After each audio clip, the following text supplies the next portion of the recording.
What's up, everybody? This is Z98 bringing you another episode of Skyrim news and updates. Now, I am understanding, I'm getting some comments and tweets and posts over, my videos are kind of bland. I don't have a video editor, so I can't put all this cool looking stuff in it, and music and all this other stuff. So I'm just gonna probably pretty soon. I'm gonna start doing just playthroughs. I'm gonna be playing the game. I'm just going to be talking while I'm playing the game, telling you guys the information I want to give you. That way it'll at least put maybe a little bit more interest into what I'm saying. That way you don't have to just sit here and stare at me talking. I want to clear up a comment that I received on one of my earlier videos from Toplayer. I think that's how it's pronounced. It's Taaplair. He was asking me specifically that the game price is at $60 American dollars, as you guys all well know. This guy lives in, I'm assuming he's a guy, he lives in Finland. And, I'm not, to answer his question, he's wanting to know, is it going to be the same price for Finland, or is it going to be charged more for shipping and handling? Now, there's no information really released on this. The only place you could probably find information on this is, if you were searching the Finland web, looking for Finland prices on it, which I'm just going to give you what I believe they would be doing.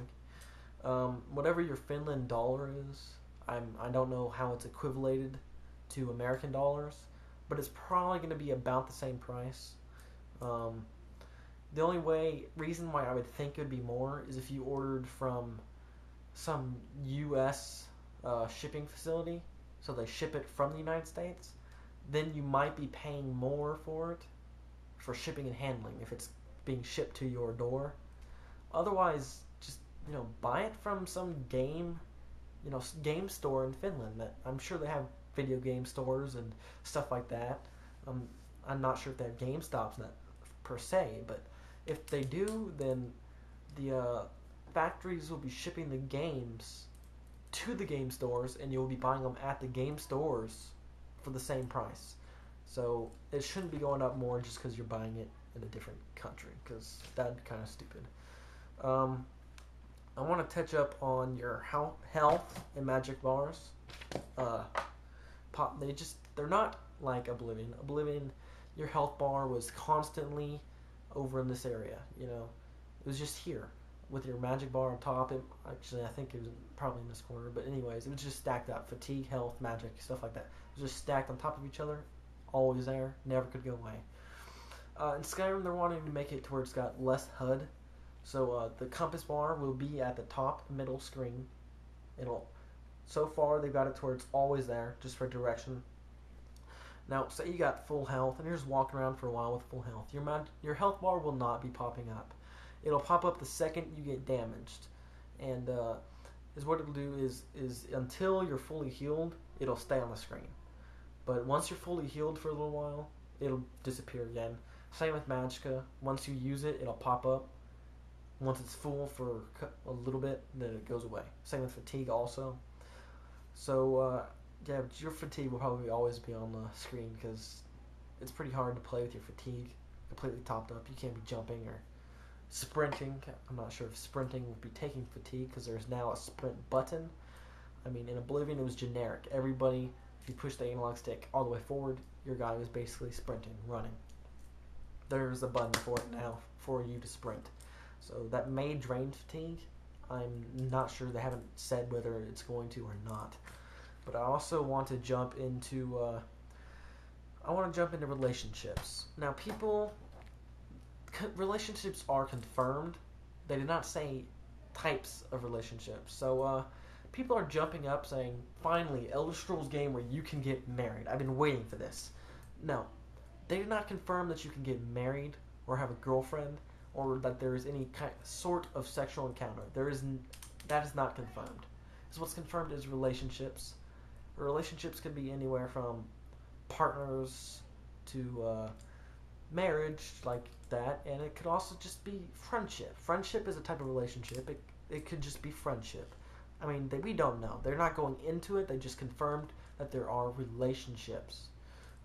Relationships between characters. It's not saying, what's going on. It's not saying what sort of relationships. Kids, though. Kids are confirmed. They're in the game. They have not said how they're in the game. They're not saying whether you're having a kid or you have a kid. They're just saying kids are in the game. This is confirmed for two reasons that I could find. One, there's an interview with Todd Howard, and he says kids are confirmed. And then he said after that someone might send you on a quest to find their kidnapped child. And later, in a different interview, there was something stating, shoot, what did it say? It said something like,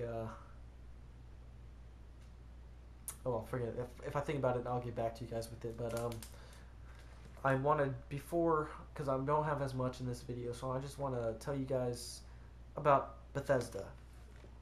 Now, people are saying that Bethesda, although it has great games, it's also had some downers. People are blaming Fallout New Vegas on Bethesda. Now, I just want to clear this up.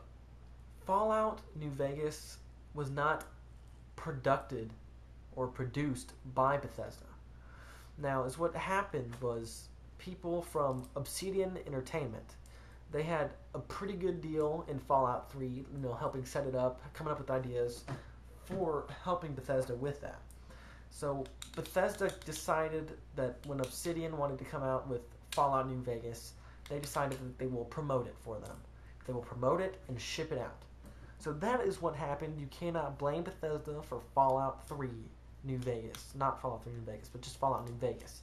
That is not one of the games that they have produced and sat down and designed. That's not them. That would be Obsidian Entertainment. There's only actually 3 games that Bethesda has actually, within the last decade, has made, designed, scripted, and produced, and shipped. In the last decade, there's only been 3. And those 3 games are Morrowind, Elder Scrolls Morrowind, Elder Scrolls Oblivion, and Fallout 3. So really, that's the only games in the last decade that they have made. They have not, for any other game that says Bethesda on it that's so far been made in the last decade, it's not theirs. They just produced it and shipped it. They didn't have nothing to do with the making of it. Now, Fallout has also been getting a little bit of stuff. They're saying, like say giant ants coming at you, you shoot it, kill it, and it kind of disappears into the sand or into the rubble. I mean, these are huge games, guys. These are huge RPGs. It's almost impossible to fix every small glitch that there is. I mean, that's a glitch I can live with. Something you've killed or have not killed, just sinking into the sand and disappearing. I mean, I can deal with that. It's a lot better than system freezes. I mean, if you didn't save your game and your system freezes, you're screwed. So I'd much rather have something small like that. Another example of this is in Oblivion. Everybody knows the duplication glitch, where you pulled your arrow and your bow, then you hit the stats menu, and then you double-clicked on another item, and then unequipped your arrow, and then equipped it again, and then hit out of the stats menu and shot your arrow, and your arrow would kind of leave the bow a little bit, and then whatever item you clicked on would just shoot out, and it would just duplicate everywhere. Now, they eventually fixed this, but literally like 2 days after they fixed this, someone else discovered another duplication glitch. The scrolls, you equip the scroll, then you go into your menu, you click the scroll twice, which is unequipping it, equipping it, and you scroll to, say, silver dagger, and you drop the silver dagger. And then how many scrolls you had, say you had 15 scrolls, 15 daggers would pop up. This is actually a glitch that still has not been fixed. I'm guessing that Bethesda has not really had time to fix it because they are working so hard on Skyrim. It's going to be impossible to fix every little glitch. They'll try their best. I also want to touch up on PC mods. Now, I play on Xbox 360, so I'm not all that familiar with mods for Oblivion. But mods have been confirmed in Skyrim. They said that they're wanting to do it, but they're wanting to do it a little bit less tone. They want to make it to where if you're playing on the PC, you can still do some of the stuff, but they want to control the limit of what you can do with it. I can't really touch into that any more than that because I'm not informed with mods. I have nothing. I have no idea with mods. So because I play on Xbox 360, and he completely stated that they wish they could do mods for Xbox and PS3, but it wouldn't work right on the console.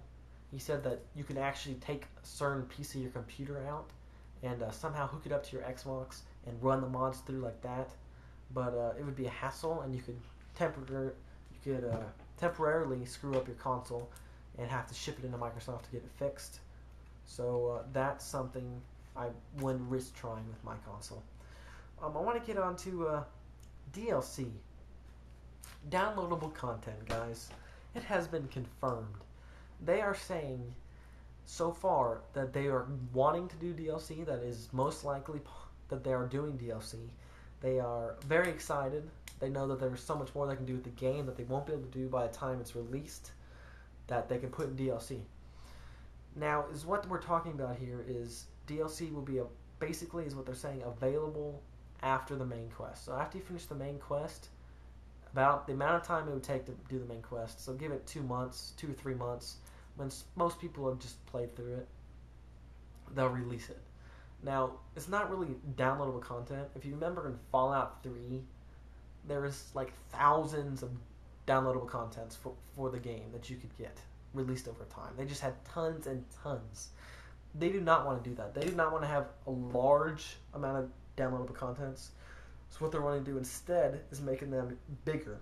Like instead of a downloadable content, they're wanting it to be more like an extension pack, kind of like that. So that's what they're trying to do with DLC. People are saying that DLC is confirmed, that there's going to be a ton of DLC. There's not. They don't want a ton of DLC out there.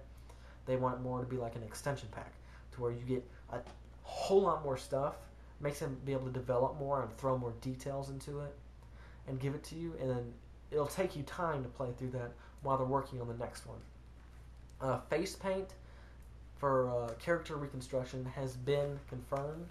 You may add face paint. Now, face paint, I'm not going onto the aspects of that. It could be something like Black Ops where the whole face is decked out. It could just be like a little paint smidge somewhere around here. It could be just like lines right here. They just said that you can pop some face paint and scars on there. I've already covered scars, so I'm not getting into scars on this video. Now, that's just about all I have for you guys today. Yeah, this is going to be a shorter one of my videos. Most of them are 15 minutes. This one's going to be about 13. I just want to talk something. My first 2 videos, I just broke actually more than 100 views on my first Skyrim video. I know a lot of you are out there saying, you know, that's not that many views. Get over yourself. But, you know, from being one of my first videos uploaded just a couple days, like 2 days ago, I mean, to me, it's a big deal. I'm happy about it. I'm getting some good reviews by comments from people saying I'm doing a good job, so I want to keep it up. But I'm not going to keep it up if my other videos are not getting views. So if you checked out some of those, please check out, I think it's 3 and 4. I did some pretty good information on there and discussions. So please check those out. I mean, I'm not going to keep doing these videos if I'm not getting any views or likes on them, because if they're not liked, they're not helpful. And if they're not viewed, then people can't find them, and I'm labeling them the same as my other ones. That or they're watching the other 2 and losing interest, so they're not clicking on those. So I don't want to keep doing them if they're not entertaining or helpful. I'm thinking it might be somewhat with entertainment, because I'm just sitting here talking.